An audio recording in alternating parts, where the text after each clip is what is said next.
And it befits we should have a very special qualifying format. If it works this weekend, it'll be rolled out for longer this season. Basically, it starts exactly like it normally does in IndyCar. Two groups of cars go out. The top 6 from each of their group forms the fastest 12, and from those fastest 12, we then have another group qualifying session where we will determine the Firestone Fast Six. But that Firestone Fast Six will take to this track one by one.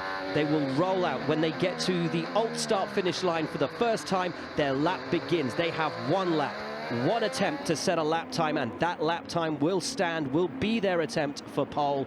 Mess it up on that lap, that is your chance, that is your shot done. One shot qualifying for the Firestone Fast Six, and they're the Joseph Newgarden Franken car in XPEL and PPG colours.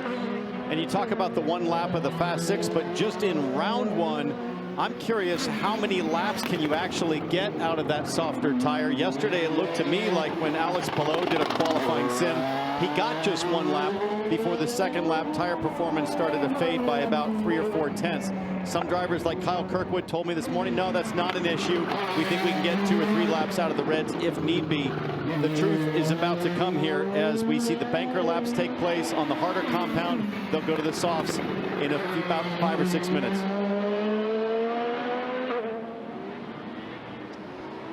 The first sector really is all about how you set yourself up for the next corner. They arrive ever so fast. Look how long this straightaway is. Longer than Monza. Yeah, by a decent margin. By a decent chunk, and big, wide brake zone there. And this is one of the tougher brake zones, is coming over into Rangers right here. It's not the longest straight in the history of IndyCar. That was Brazil, I believe. Hinch. Was it longer? Oh, so yeah, Brazil was longer. I think it was 0.98. Oh wow! I knew. Yeah, I think we sort of dubbed it the mile-long straight. I wasn't sure. It felt all of that, every bit of that, when you were going down it. But it is the longest straight that we have on the calendar. It's one of the longest straights in international motorsport at the moment. And we may, tomorrow, with the wind, with push to past, with drafting, see speeds around, possibly in excess of 200 miles an hour. Which, when you think about it, as we ride on board with Rossi and the Java House machine, going to that Iron Man view from inside the cockpit, you can see the bumps. You think about it, it's so impressive for these race cars, about 750 horsepower. A little bit of extra boost with the hybrid system engaged. Then you say push to pass will give you another about 50 horsepower. Straight to the softs here. No time to waste. Bit of a surprise there, T-Bell. I am too. It's been a strong car. It doesn't seem like a car that needs to kind of gamble and double stint maybe on 2 sets of softs, but maybe that's what they're going to do as we see Alex Palou. A top 2 car in practice. Guys, and a master on any street circuit. Everyone's done one lap. I get it. We're getting up to speed still. But Palou's first lap, his confidence out of the box as the tires are still coming up to temperature. It's almost 3 seconds over Felix Rosenquist's first flying lap. This guy is just so tuned into this race car and this racetrack in these early stages. That is super impressive.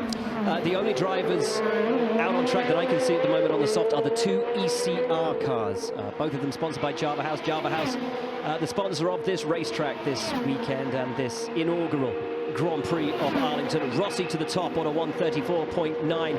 Mick Schumacher now into second on a 135.7. Intriguing strategy from Rossi and Rasmussen and the ECR crew as Palou continues to circulate and set the clock on fire.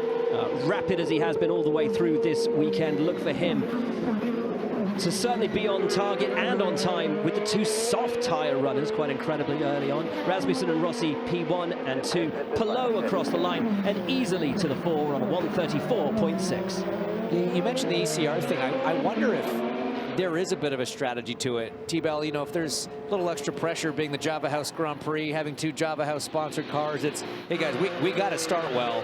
So let's just commit. There could be reds, there could be all sorts of chaos in this first ever qualifying session here. Do we just try to give ourselves the best shot at advancing? P1 94.6 on flags. Christians 94.8 alternate. Now you'll see the battery depleting there as Alexander Rossi uses his hybrid. If you listen though, he will not lift that throttle. There will be no slowing down until he hits the brakes in the braking zone at the end of the straight down there into turn 9. Having hit the battery, the battery will deploy again down here. Sector 1 not amazing. Rossi 3 or 4 tenths off of Alex Palou's quick time so far. He comes through Rangers right there. Short run to the old start finish. What does that do for him? Still P3, and he's going to box. And Mick Schumacher now up to 4th place, Grosjean 5th, and Newgarden 6th from the initial runs. Speed understeer. The braking issues. BBB is not working.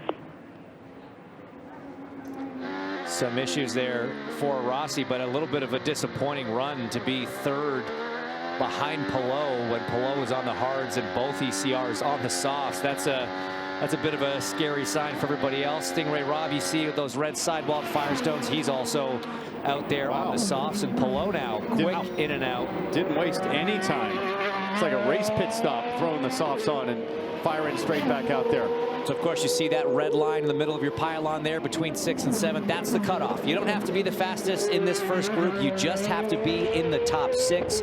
Right now, Rosenqvist sitting on the bubble, but some very quick cars behind him in the likes of Ericsson and Newgarden. The 101st race for Alex Palou will be this weekend. Race 100 didn't go to plan, taken out early in contact with Rinus VK. He apologized to VK on arriving here in Arlington, Texas. It's the first time in almost 2 years that Alex Palou has not led the championship, that honor befalling to 2-time champion Joseph Newgarden.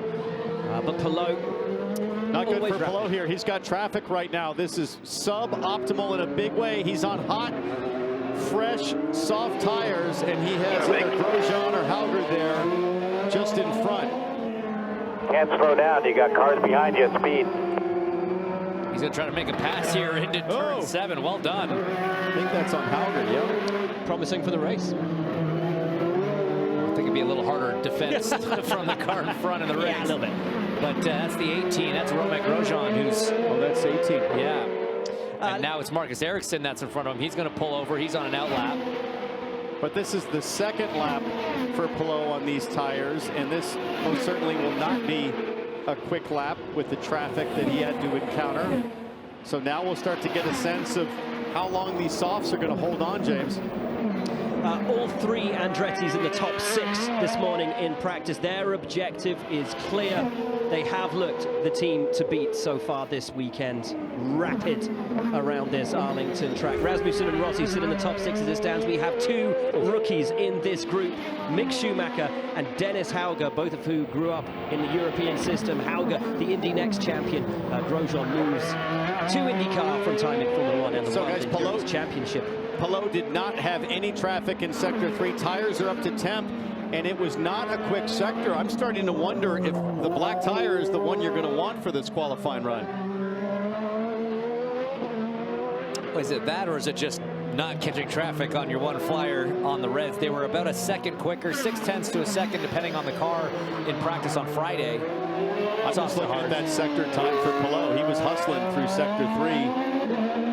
We did hear drivers yesterday talking about how these softs were going off quicker than they expected. How much is it in the prep? Did he prep the tire and then when it was at its peak, got caught in traffic? It's looking awfully good right now. Just the balance of the car and the grip available. It seems like it's coming right. We're about to find out. Sector 1 indeed. It is purple in a big way. So you're right, James. This is the tire to be on.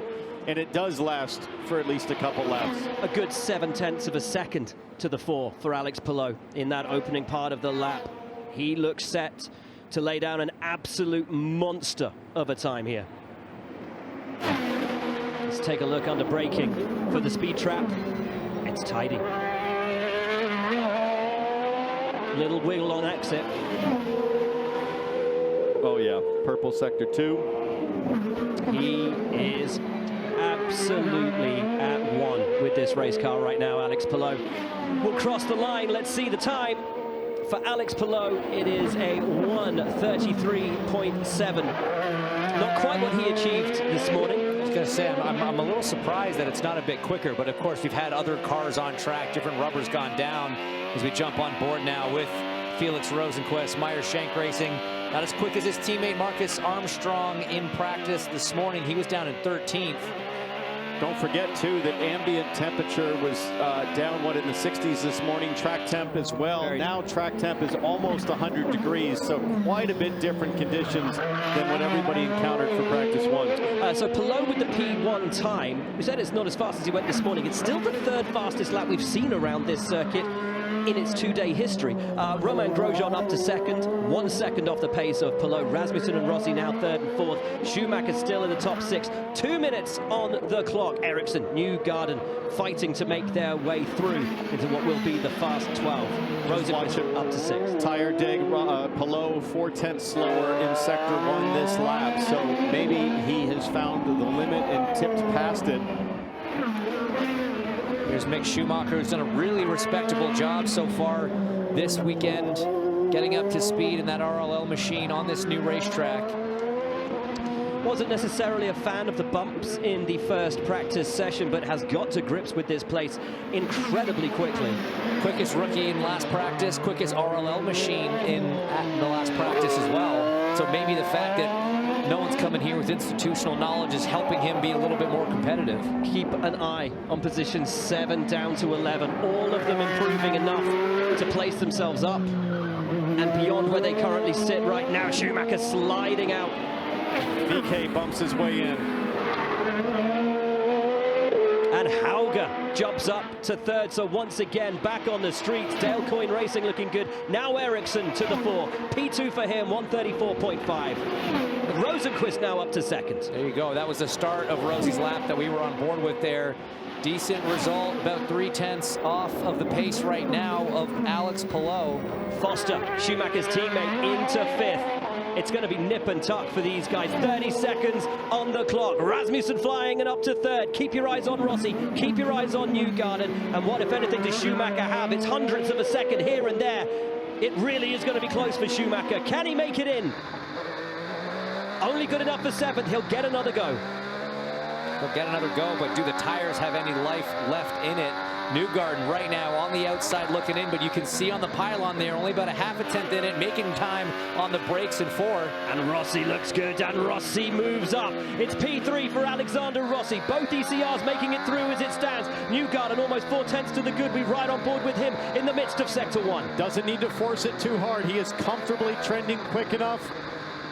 Just stay on pace here. You don't need to be hero late on the brakes on this lap. Your last lap. 2 big brake zones. He can still get it wrong here. Down into turn 10, down into turn 12. Remember, those numbers that you're seeing below the cut line, those are to 6th place, not to 1st. So it's all on Newgarden right now. Oh, VK's out of it. Hauger's out of it. Newgarden slowing. On the straightaway, Newgarden's losing mass time. Lost about 3/10 from Cowboy Corner right down here to the speed trap. Louis Foster looking good as well. Keep your eyes on him in 7th. Keep your eyes on Newgarden in 11th. Is it going to be good enough for either of them to make it through? Palou, Rosenqvist, Rossi, Rasmussen, Ericsson and Grosjean as Newgarden slides up to the wall. Back on the throttle, 2/10 to the good. Newgarden does make it through. It's Palou and Rosenqvist. Rossi and Newgarden, Rasmussen and Ericsson. They're the 6 that will go through. Foster and Grosjean, Schumacher and Hauger. VK and Rob go no further. Thank God the call from Joseph Newgarden on the radio. Clearly some issues those guys were battling. Great effort from the Penske crew to get that backup car built after, like what you said, Will, it seemed like a fairly innocent hit of the wall in practice. First time they've run this car. Not much to choose. 4/10 between P6 and P11. But guess what? This guy's the fastest. Again. I think that is an opinion and a feeling shared throughout this paddock.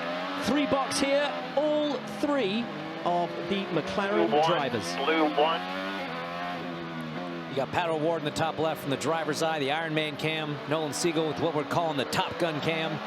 And then you've got Christian Lundgaard down in the bottom in the Halo cam, giving you 3 different vantage points of the 3 McLaren drivers navigating their way around this 2.7-mile street circuit. As Zach Brown watches on, could this be the weekend where his drivers take their first victory of 2026? They have looked good, they have looked rapid.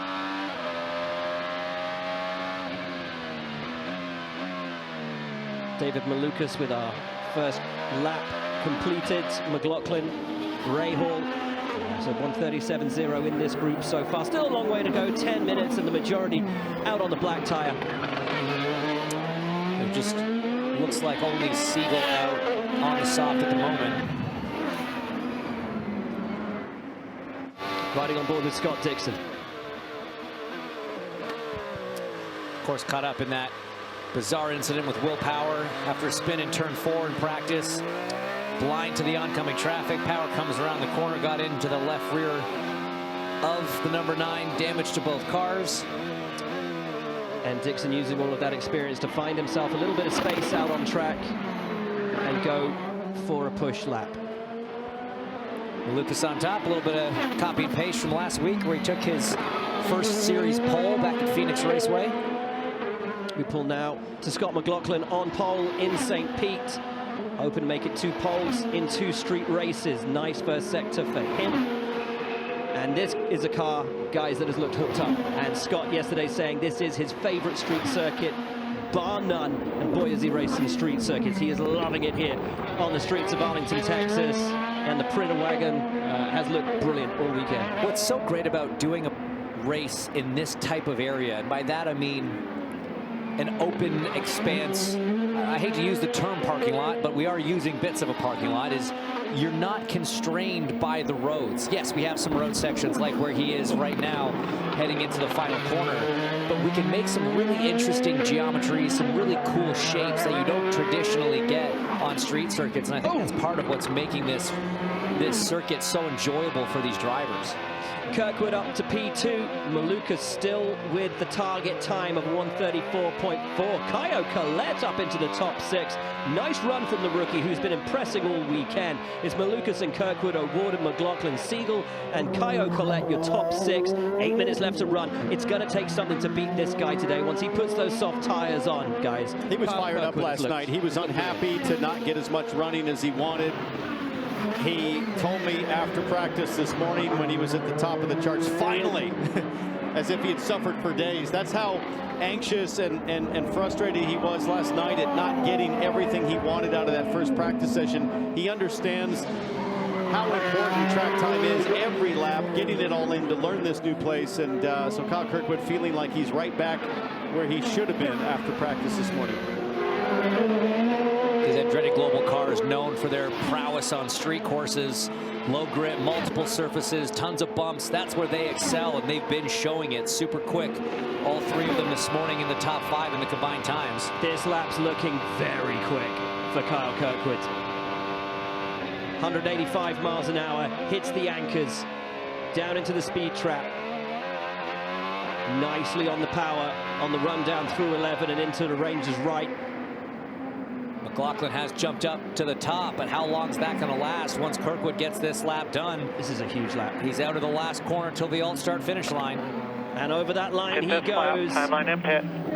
And Kirkwood to the top and straight into pit lane. 1:33.9, wow. The new benchmark. Kirkwood on an absolute tear. 0.4 of a second over McLaughlin, but half a second over Malukas. But 0.2 off of Palou, but on that hard tire. That's look monstrous. out. That's a good sign. Look out. Santino Ferrucci, 6th fastest on the soft though, and now drops to 7th. One of those early takers, Given Simpson, Siegel, Ferrucci, Collet. Those are all the drivers that did the first run on the soft Firestones. Dixon, you can see coming to finish his last lap on the bankers.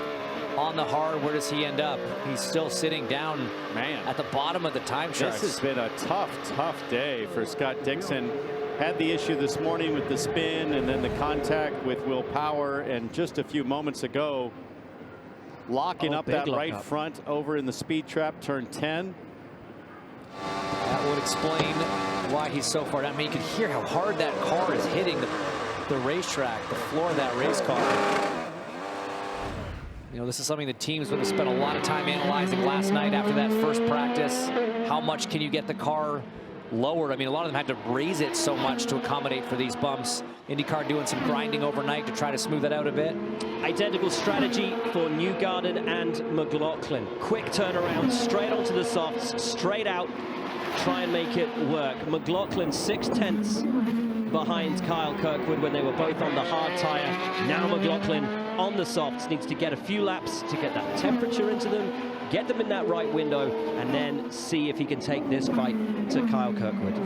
And guys, you know, pace on hards doesn't guarantee pace on softs, and vice versa. If you're struggling on the banker laps, doesn't necessarily mean your qualifying session's all for naught. When you throw on these soft Firestones, you can really see not just an increase in grip, but a big shift in mechanical balance. And that's one of the things that the teams are really paying attention to on Friday in first practice when they test these tires for the first time. It's to get a sense of how that balance changes. So are there any small adjustments to the car that you make from the blacks to the reds? Is there any adjustments as a driver that you make to your inputs, steering wheel inputs, pedal inputs? Often you get a little bit more rear grip than front grip when you put these tires on, so you've got to do a little bit to sharpen the front end up, add a bit of front wing, maybe stiffen up the rear spring. Graham's not even pushing on this lap. He's going to take at least one more lap to build tire temperature before he hustles it. Kind of an interesting approach. I hadn't seen that from anybody else. Everybody seems to be going out lap, and then start to really lead into the tires. Graham Rahal clearly feeling like an extra warm-up lap is going to be the winning combination. And that's just not something you're going to be afforded if you get to the Firestone Fast Six with this new format. You're going to have to go out and hammer it right away. So are you more inclined to use a used set that's got a little bit of residual heat in it from Q2? Or do you still want to throw a sticker set on it and really go for the maximum? There will be so many anxious decisions to be made once we get to that Fast Six lineup. I want you to watch McLaughlin here, because I've been really impressed with how close he gets to the outside wall. Not right there. I can tell this is not a push lap. On Scott's black run, he just leaves very little margin between the outside of the wall and his turn-in point. So I think the next lap will be full push for McLaughlin. As McLaughlin starts a push lap, let's go down to Kevin.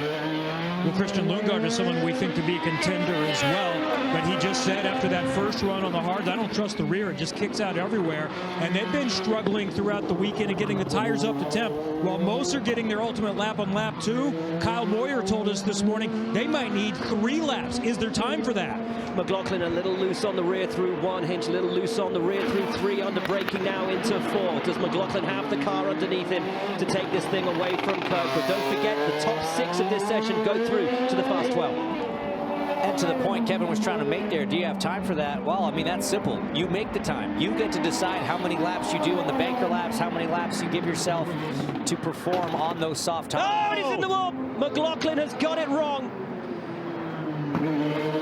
Who is that going to hurt as the red flag comes out? You see Power on the outside looking in, Armstrong on the outside looking in, Dixon as well. Drivers you would have expected maybe to get up into that top 6. And just as his teammate Joseph Newgarden this morning, it's a mistake through the corner, front left in. That almost looks like a carbon copy of Joseph Newgarden's P2 punched practice. a hole Different in corner. Newgarden's tub. Yeah, different corner, but the result.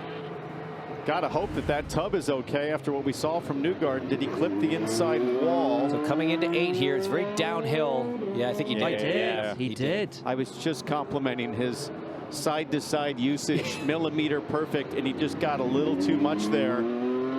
Shot him straight off into the fence.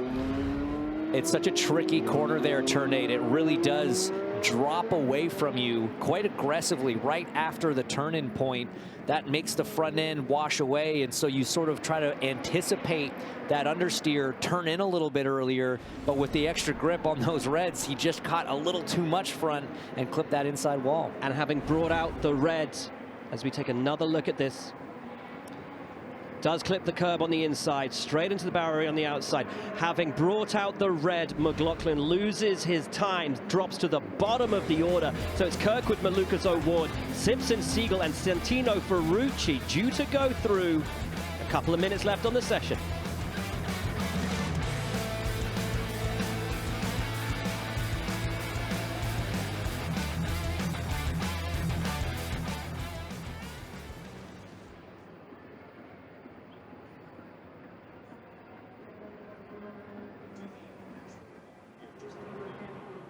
I didn't see that coming from Scott. He's been so at one with this track this weekend. I thought he had it all in the palm of his hand. But does that just show how much of a risk you've got to take to find the time around this Absolutely. You're just looking for every edge, and you're also experimenting, assuming you're going to get to the Fast Six, right? McLaughlin's probably thinking, okay, if I want to get pole, I'm going to have to continue to stretch the limits of this track, and there is a limit to the limit.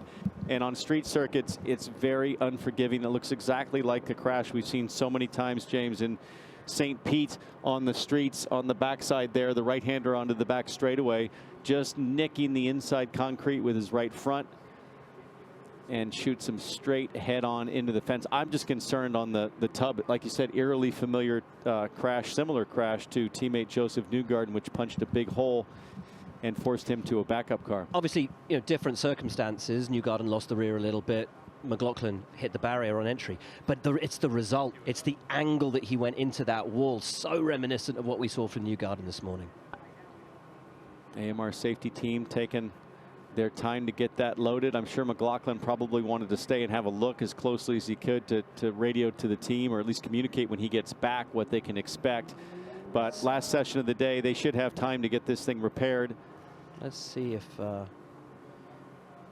they're going to reverse it. We're not going to get a good look on that left-hand side of the tub.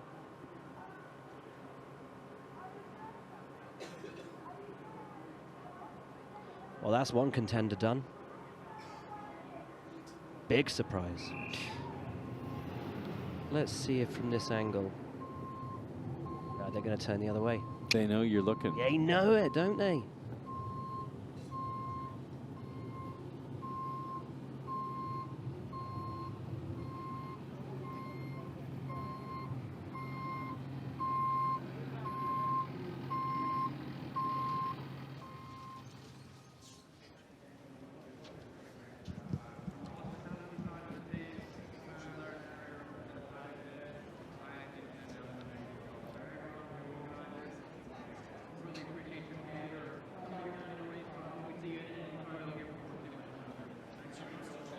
No.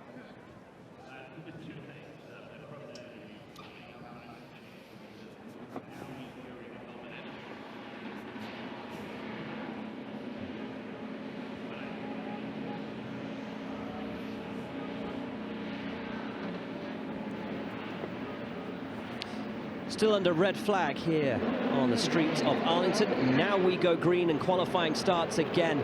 Just a few minutes remain in a session that will see no more running for Scott McLaughlin. His car being carted away, having clattered the wall, put him out, removed his best lap time. 20 seconds remain to get out onto track if you want to have an attempt to get through. Well, but remember, look, the clock is running. This is not one of those scenarios where race control has guaranteed everybody one lap. They have let the clock continue to run, which means if you're near the back of this line, you're going to have to hustle to get around. Normally when they do the guaranteed one lap, they eliminate the clock. So I'm not sure if they have done that or not. We're going to look into that, because the likes of Christian Lundgaard, okay, we've been hearing they are getting the guaranteed one. I'm not sure why they have the clock running, because that's not normally shown when they get the guaranteed one. That would explain why everybody was kind of dragging their feet to find a gap here on the outlap. So we're all on the same page now. Pato Award, thanks to Aero, driver's eye view. Getting after it, getting up to speed. Let's watch it climb. 170 now. 180. And you've got to hustle on this outlap. You've got to get some heat into those tires. There will not be an extra prep lap. It's going to be essentially like the Fast Six. I was just going to say, well, this is great prep for those drivers that get into the Fast Six, out of the pits on warmish tires, having already run, but you only get one. You see him there. He put his engine into the fast mode as he starts this lap. And we're going to ride with Pato O'Ward all the way through the lap that he hopes will take him through. Award's had a bit of a quiet weekend so far. Oh, big lock up in the rear, but he saved it. Is it enough? I was just saying, 8th in practice this morning. Just watching the tracker on the left-hand side, you see Marcus Armstrong with a huge chunk of time in the first few corners, then lost it there. Tell you what, Kiffin Simpson's done a solid job up to this point, sitting there in P4, basically on the same lap time as Pato. Armstrong looking good on his lap. Power looking good as well. All these drivers on the outside looking in. Scott Dixon is up as well. Missed the apex a little bit there in turn 9. Now eyes on Armstrong. Quick yesterday in practice. So close to that cutoff line. He's just to the good of it right now. 10th and a half, a few corners to go. I love seeing the back of the cars kick out on power like that. They're working at it. Almost a quarter of a second up. Needs a good exit from 9 on the run down the back stretch. Past lows and into the speed trap. Marcus Armstrong to join his teammate in the top 12. Collette into the top 6. Brilliant from the rookie on his one and only lap that will count at the end of this session. Here comes Armstrong through the speed trap on the run down to 12 now. Rangers right, get the braking right, and this will be a lap that will send him through. Everything working pretty well there for the 66. Armstrong comes out of Rangers right, should come to the timing line. This should bump Collette, and it does. Armstrong goes to third. Power now on a flyer. Outside looking in, 1 corner to go, out of turn 12. For Will Power to make it to the top 12, and he does, up to 4th. But keep an eye on Santino Ferrucci. He's on a monster. Lundgaard, I mean, it's nip and tuck for Lundgaard, but Ferrucci's the one on a tear. Here we go on board with Ferrucci. It was almost half a second. He's lost a half of that advantage. Can he keep it from disappearing? That's Lundgaard right in front of him. Probably getting a little bit of toe off the 7 down the straight. Lundgaard's going to cross the line, will not advance. What's Ferrucci got? He's got enough for 3rd. All right, finish him 10th. Good job, buddy. You made it. Great lap. Great lap. Great lap is an understatement. They've been struggling this weekend, but Ferrucci goes through in a phenomenal 3rd place. It's Kirkwood and Malukas, Ferrucci and Armstrong, Power and O'Ward.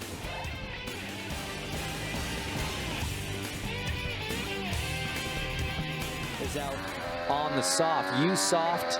Does Rossi go use soft again and try to save a new set for the race, or Q3 if he gets there? Or does he go used new and know that he's got to go used should he get to the Fast Six? 99-degree track temp, hottest that we've seen so far. So 3rd on-track session, but it's been really different each time for these drivers. Now that the place is getting rubbered in, track temp is rising, and they're now familiar with the circuit. Making their way into this group, all 3 Andretti cars. 2 Penske's, 2 ECRs, 2 Meyer-Shanks, a Ganassi, a Foyt, and a McLaren. That is the makeup of the 12 in this group. Alexander Rossi has got a penalty, guys. Yeah, for causing a yellow. Not sure where or when or how. Well, he would have gone into a runoff maybe when cars were behind.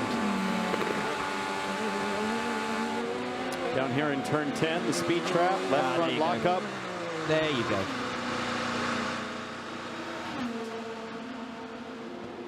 Gets going, so these guys are on out laps at this point. I'm surprised. Normally it's you have to affect a car behind that's on a lap, a meaningful lap. Nobody would have had the chance to do that yet, so I'm a little bit surprised. Red one. That was reported in. Okay, Newgarden winding it up to start a proper push lap here. Hugs the wall tight. We'll go over the alt start finish line, and we ride on board with Joseph Newgarden for his first push of this Fast 12 session. Interesting to see some difference in the hybrid usage. You, of course, see that battery graphic on that heads-up display there. He's going a little bit of a different strategy than what we saw out of Felix Rosenquist earlier in Q1 in terms of how they start the lap, coming out of turn 12 towards that alternate start-finish line. You see how neat and tidy he was, how precise in that area where he crashed in practice. Now pulling over to the right, over the bump. Very conservative on the brake zone there for turn 4.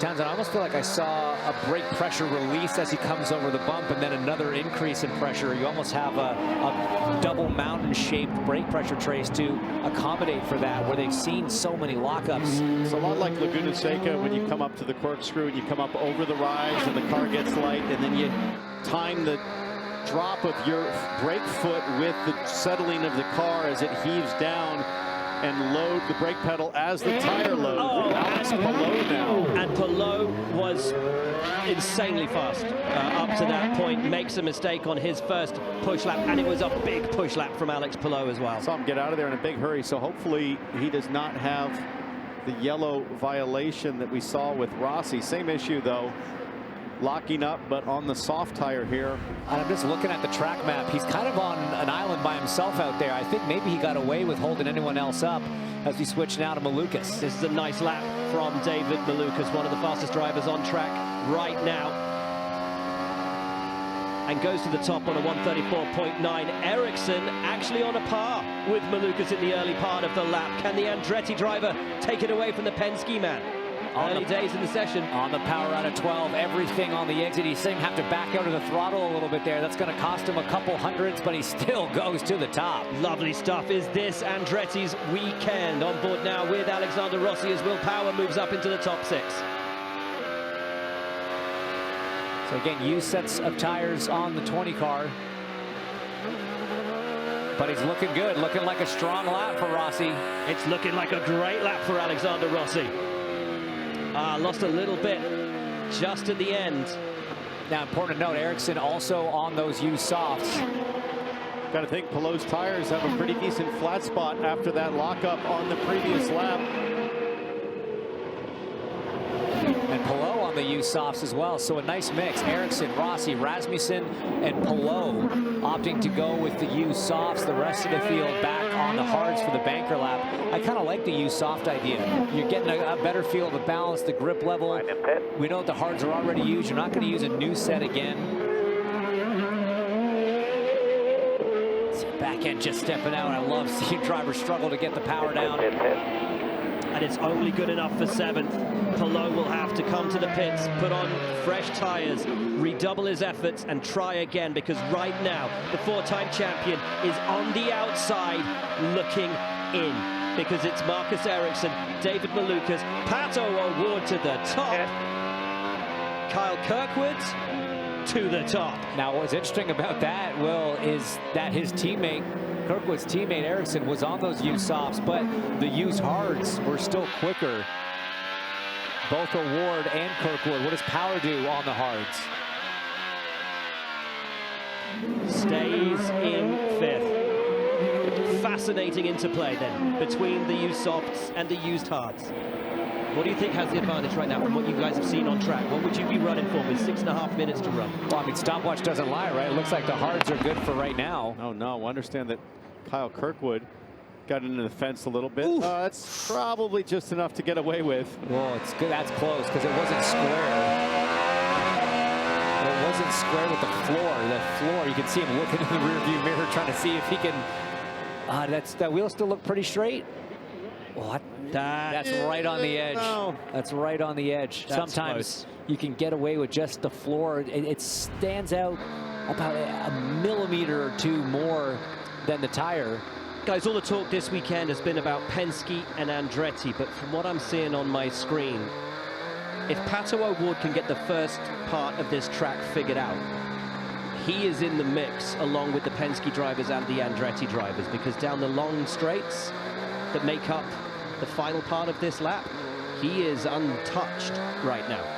Could be a downforce thing too, right? If you trim out your wings for less downforce and therefore less drag on this, the long straightaway, you're going to give something up in all the infield sections.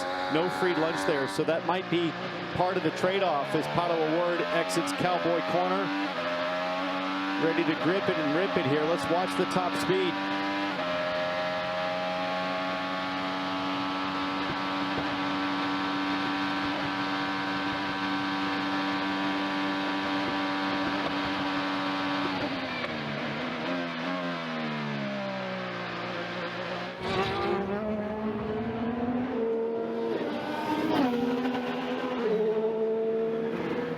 It really is nothing like watching drivers on the limit, pushing to their absolute maximum. And that is what we have here in the NTT Indycar Series. Our Fast 12 will become a Fast 6, and then a single lap shootout for pole. Ericsson plus 11, Ericsson. Will Anderson just giving some gap information to Pato O'Ward. He's backed off on this lap. The whole field now on those soft red sidewalled Firestones. A little surprised that Pato O'Ward stayed out there. So I'm answering my own question about Rossi. He did go to another new set as we go driver's eye with the man on top, Kyle Kirkwood. Right at the start of his lap. He has looked phenomenal today, Kyle Kirkwood. The practice is one thing. You gotta get it done when it counts, Kev.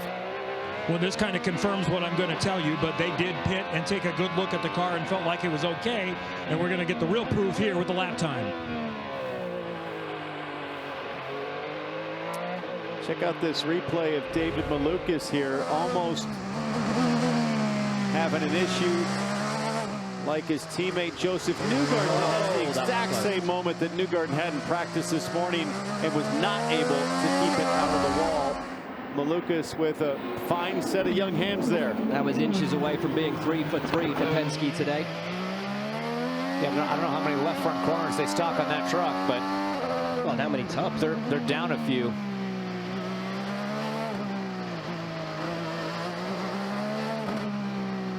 Into 3. This is the tricky sequence here. The bump on the rise to 4, been catching everybody out. It's just before the braking zone. But Malukas very, very early on the anchors. All right, this is when it's really going to start to count, when you're going to start to see those lap times fall. These new tires up, they've had some prep.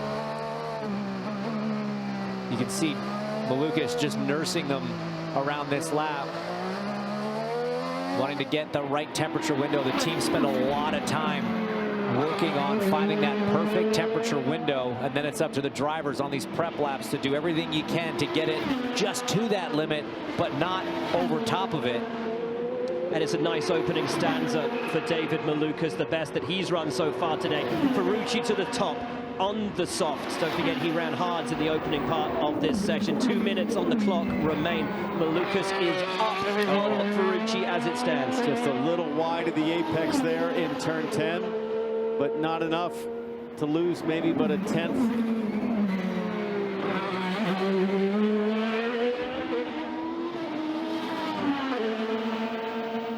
Malukas to the line, that'll put him P3, 34.5.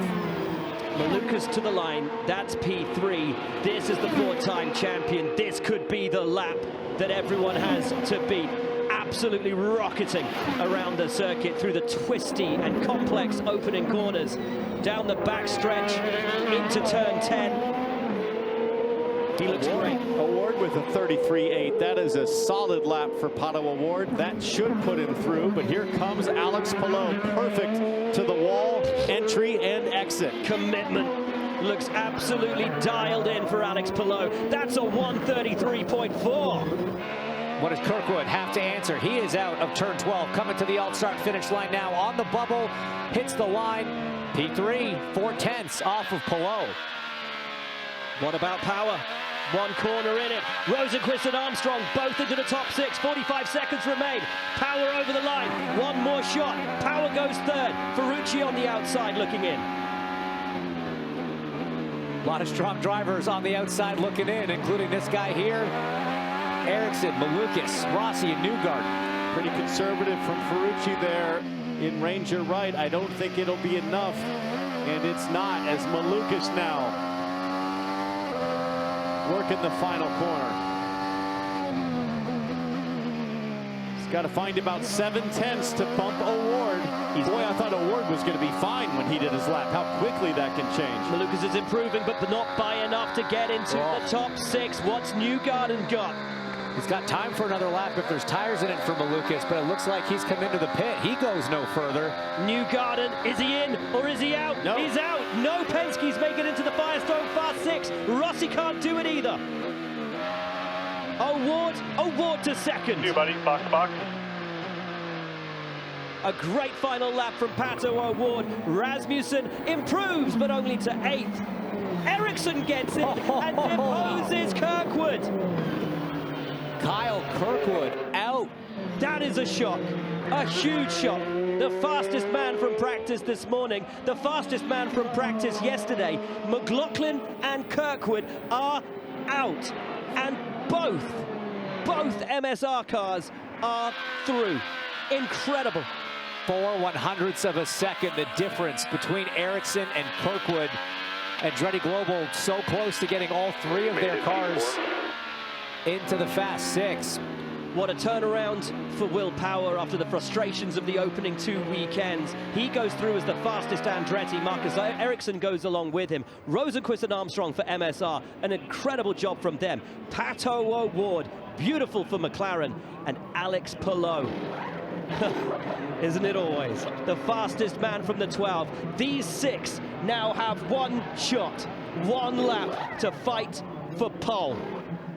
The Firestone Fast Six follows. Don't go anywhere. This is going to be thrilling.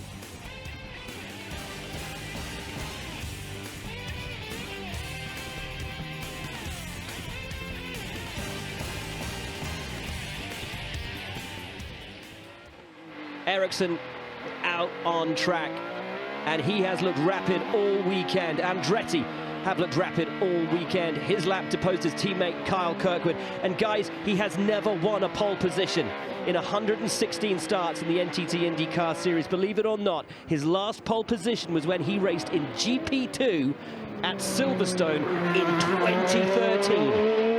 He's got a great shot right now. You just heard from Marcus's teammate Kyle Kirkwood, totally devastated at the fact that he's not in this Fast Six and doesn't have a chance to go for pole, because that's how good Kirkwood feels his Andretti car is. You have to think that Ericsson has something very similar. Teammate Will Power is also going to be in the mix here for pole, but Ericsson with a great shot to do what he told us he wanted to do this season, which is be more aggressive in moments where he historically was a little shy about leaning in. And the first thing I'm noticing, guys, is this is a full push out lap. This was not a prep lap. He is going for it as he crosses the line to start it. And he has to. This then the start of the lap for Marcus Ericsson.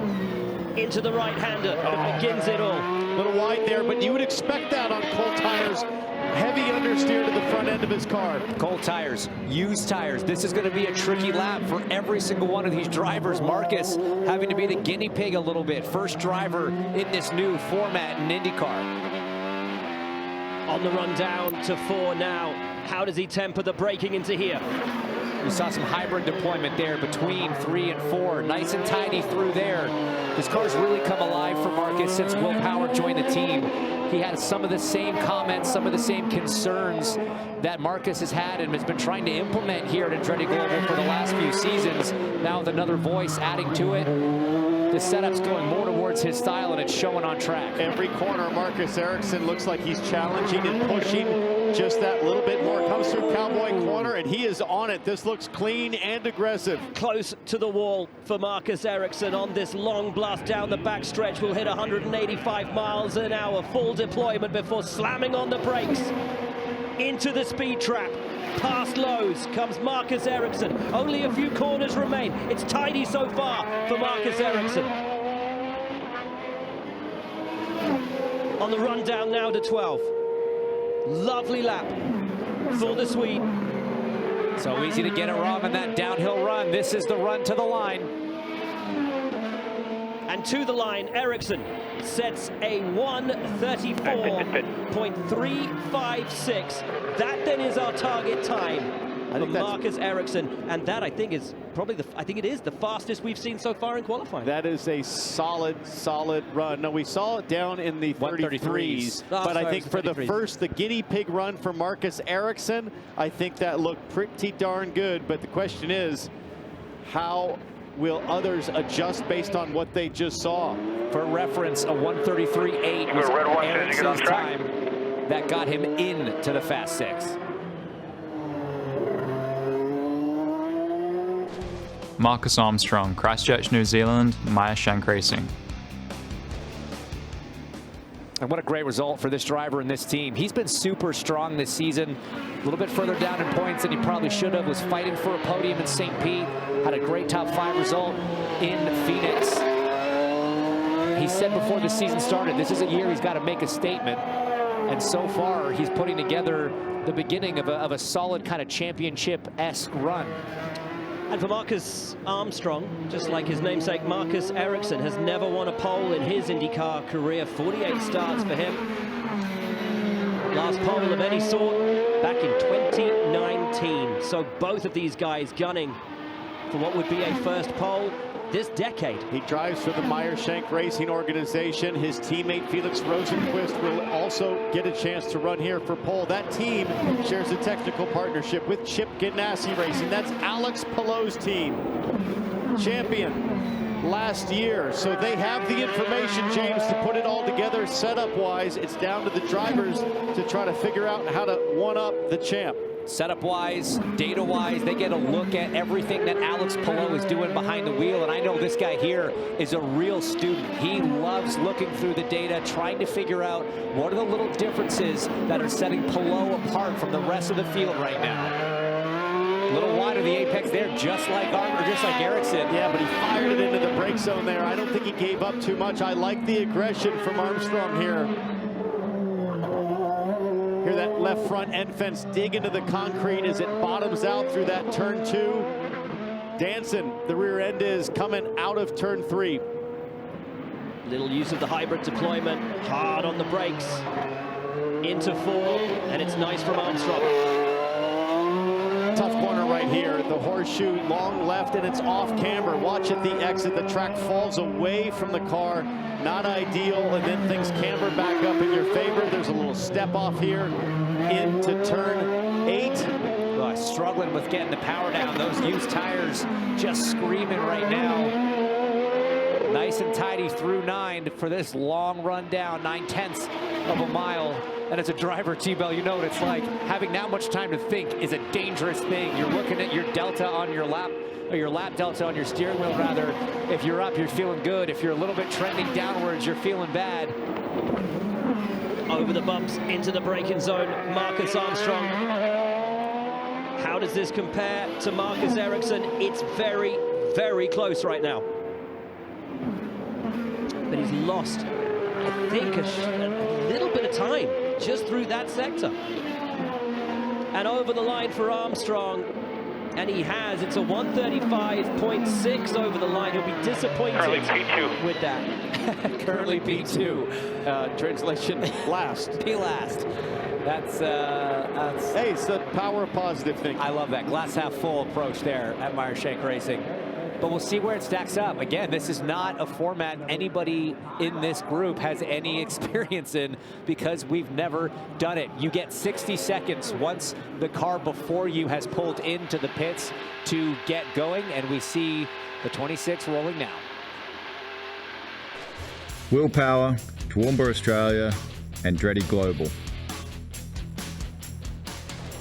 Well, here we go. The most successful qualifier in the history of this championship has a new format to contend with. Will Power on track, and after the disappointments of the opening 2 race weekends of the season, this an opportunity for him to make amends. Yeah, the fastest of the 3 Andretti drivers to get to this point, which I think is a big confidence win for Will Power. Tough first 2 events to start the season. A couple of crashes in St. Pete. Crash in qualifying at Phoenix, contact during the race while leading.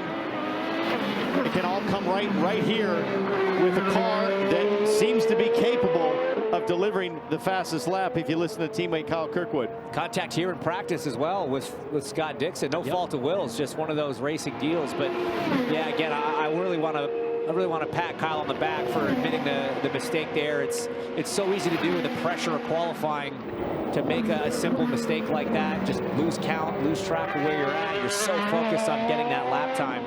But look, we know that car hasn't qualified particularly well this season. They've been stars on Sunday. Starting from 7th, he's going to be sitting in a really good position, especially with a guy like Brian Hurt on your stand calling strategy. 45 years old is Will Power. We talk about his freakish reflexes.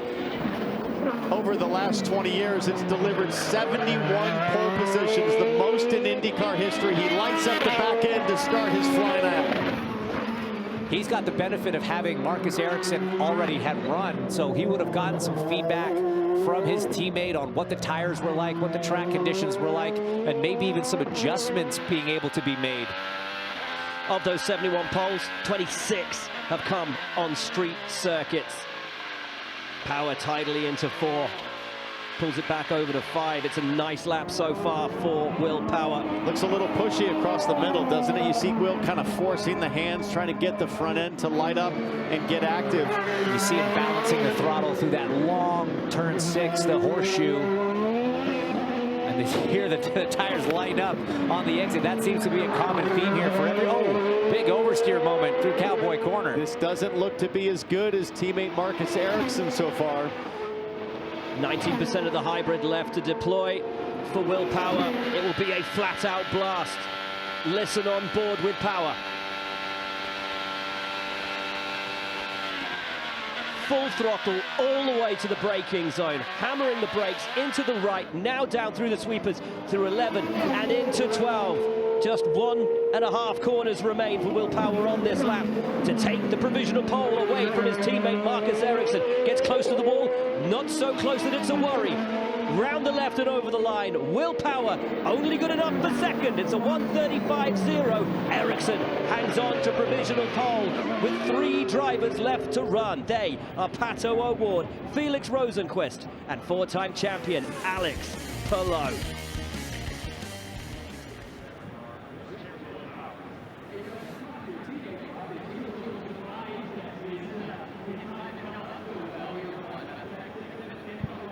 You want qualifying on the edge and at the limit? We got it for you. 3 drivers left to run. Pato O'Ward, Alex Palou, Felix Rosenqvist for pole position here at the inaugural Grand Prix of Arlington in Dallas, Texas. Felix Rosenqvist, Värnamo, Sweden, Meyershank Racing. Carrying the colors of Texas A&M, how fitting it would be for Felix Rosenqvist to take his first pole position, which was also first pole position since, I should say, his last, which was also on a street circuit, Long Beach, 2024. 6 times a pole sitter in the NTT Indycar Series, 1 time a race winner. That was back in Road America in 2020.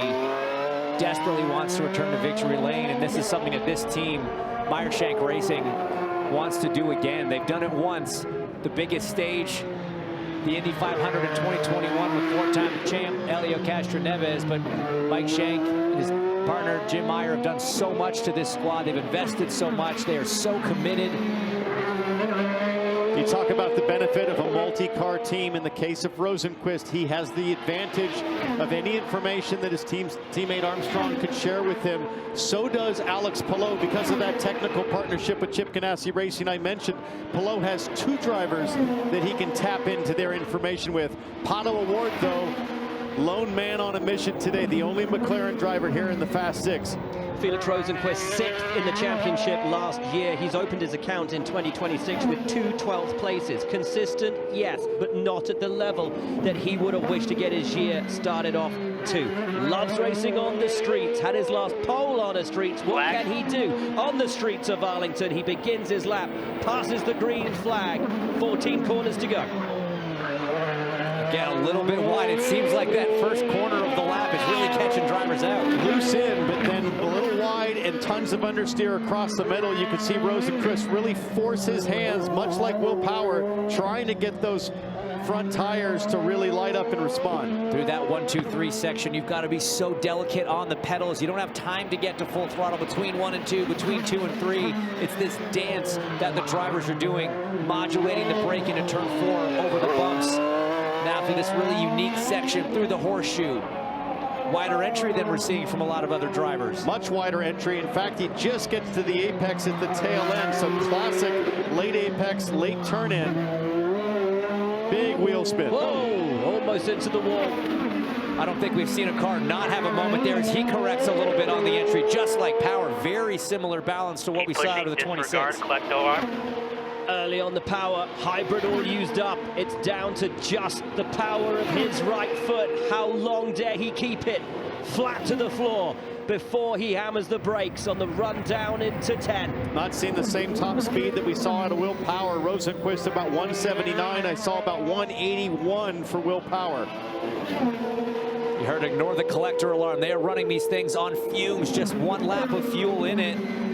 That alarm hopefully not distracting the driver as he comes out of the last corner. He was into that wall earlier in the weekend, avoids it now, and over the line is third. Ericsson hangs on, 2 to go. Can they deny Marcus Ericsson a first pole position in what seems like forever? And guys, it's by a big chunk as well. Ericsson 6.5 tenths ahead of his teammate Will Power, but you do have two of the fastest in the business to come in Pato O'Ward, and then of course your four-time champ Alex Palou. Pato O'Ward, Monterrey, Mexico, Arrow McLaren.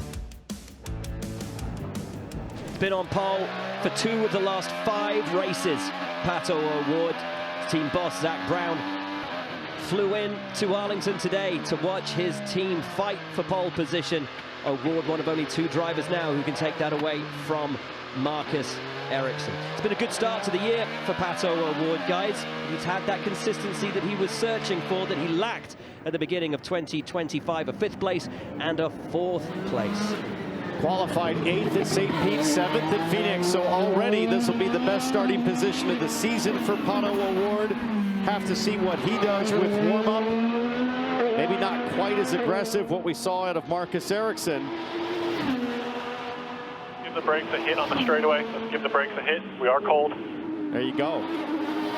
Wants them to be a little bit more aggressive here on the back straight to find brake temperature. So they're in the ideal operating window to start the lap. Only 2 more corners to make sure those brake temps get up. Guys, it almost makes you wonder if Ericsson going out first had the hottest set of used tires. And I wonder if that's maybe playing into the hands of the guy that finishes 6th and just gets through into that Firestone Fast Six. It's a great point. Well, here we go. All or nothing now for Pato O'Ward. 1 lap, 1 chance for pole. Very tidy in that first time corner. Certainly a lot better than we saw from the last 3 cars that have run on board here. Wow, can hear the tires squealing right outside our booth as he comes sliding through the concrete at turn 3. Looks pretty conservative though, James, on the brakes. It's not really full send. Not sure this is going to be enough. Yeah, it is looking like he is holding something back or just doesn't have the grip that he wants. I'm surprised we're not seeing kind of more aggressive warm-up on the approach lap, you know, on that out lap. Not cars going, you know, a little slower, maybe on the brakes, off the brakes, weaving back and forth. They're just pushing, which obviously is a good way to get heat in the tires as well. Not a terrible start to the lap, though, for Pato O'Ward. It was nip and tuck, I think, with Marcus Ericsson. Looking pretty good for the man from Monterrey, Mexico. Down that backstretch, past Lowe's, and into the braking zone now. Such an exciting driver. Fans around the world, one of the most popular drivers in the NTT IndyCar series. What a result this would be for him if he could snatch pole away from Marcus Ericsson and do enough to take it away from Alex Palou, the last driver to go. Pato O'Ward over the line. Can he take provisional pole from Marcus Ericsson? It's 2nd. Ericsson hangs on, and only the 4-time champion now can deny Marcus Ericsson a first pole since 2013. He begins to smile. He begins to believe. But if there's one man who we know breaks hearts in this championship, it's Alex Palou. If it was anyone else. But it's not. He breaks hearts, he breaks spirits, he does it all. But Ericsson knows he's got a clear view into turn 1, a guaranteed front row start right now for the Swede. For the 2nd time this season. Started on the front row in St. Pete. Will start on the front row again here, no matter what happens. But he wants that pole. It's the monkey on his back. And it has been for 12.5 long years. Alex Palou, Barcelona, Spain, Chip Ganassi Racing. It is no mistake that in that intro, he's wearing both his Indy 500 champion ring and his most recent NTT IndyCar Series championship ring. This guy is the guy to beat. He's got the target on his back. He may only be 5th in the championship at the moment, but after winning the opener at St. Pete, last time we were on a straight circuit, absolutely this is the car to beat. You know what those gold-clad knuckles of that hand are capable of? Crushing your soul. Yes, he's known as the surgeon. Yes, he's humble, he's precise, he's reserved, but on the racetrack, he delivers performances that for Marcus Ericsson, you know he's watching right now and thinking, this guy is, he was teammates with Palou. He knows what he can do in a race car. It has to be tense moments for Marcus Ericsson as he tries to hang on to the top spot. Of his 100 races so far, his qualifying record is actually his worst. 45% of his races, he's finished on the podium. Only 12% has he been on the pole. I say only. 12 pole positions, but only one of them, only one, has come at a street circuit. Can he make it 2 today? We talk about warm-up laps, Will, and this looks a lot more aggressive than what we saw out of Pato O'Ward or Will Power. And of course, the last runner has the benefit of seeing the previous 5 and studying how they do it. Guys, when he exits turn 12 there, as he now crosses the alt-start finish line to start that lap, I've watched it probably 5 or 6 laps now. He has been the exact same distance from the wall on exit every single time, on hard tires, on soft tires, on stickers, on used. It doesn't matter. His precision is unmatched right now. He is the excellence of execution. Alex Palou, a little wiggle, a little squirm out of 3, but this looks committed from the 4-time champion.